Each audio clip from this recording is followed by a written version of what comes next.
السلام علیکم۔ ہماری زندگی کی کہانی۔ ایک دفعہ کا ذکر ہے کہ ایک انجینئر بلڈنگ کی 10ویں منزل پر کام کر رہا تھا۔ ایک مزدور بلڈنگ کے نیچے اپنے کام میں مصروف تھا۔ انجینئر کو مزدور سے کام تھا۔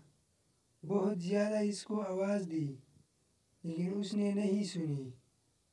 انجینئر نے جیب سے $10 کا نوٹ نکالا اور نیچے پھینکا تاکہ مزدور اوپر کی طرف متوجہ ہو جائے، لیکن مزدور نے نوٹ اٹھا کر جیب میں ڈالا اور اوپر دیکھے بغیر اپنے کام میں مصروف ہو گیا۔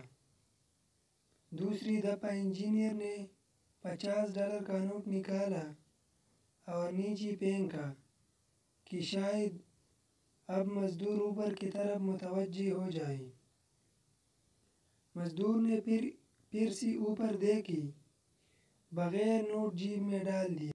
اب تیسری دفعہ انجینئر نے ایک چھوٹی سی کنکری اٹھائی اور اسے نیچے پھینک دیا۔ کنکر کا مزدور کے سر پر لگنا تھا۔ اس نے فوراً اوپر کی طرف نگاہ کی۔ انجینئر نے اسے اپنے کام کے بارے میں بتایا۔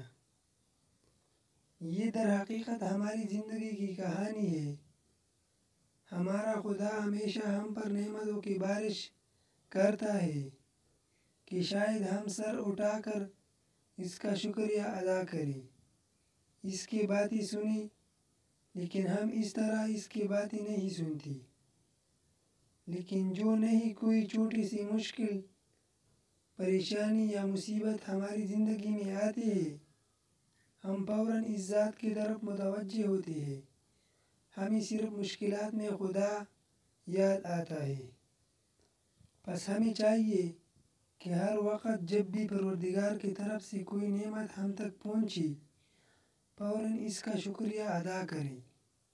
شکریہ ادا کرنے اور خدا کی بات سننے کے لیے سر پر پتھر لگنے کی ضرورت نہیں ہونی چاہیے۔ اس طرح کی مزید ویڈیو دیکھنے کے لیے ہمارا چینل سبسکرائب کریں۔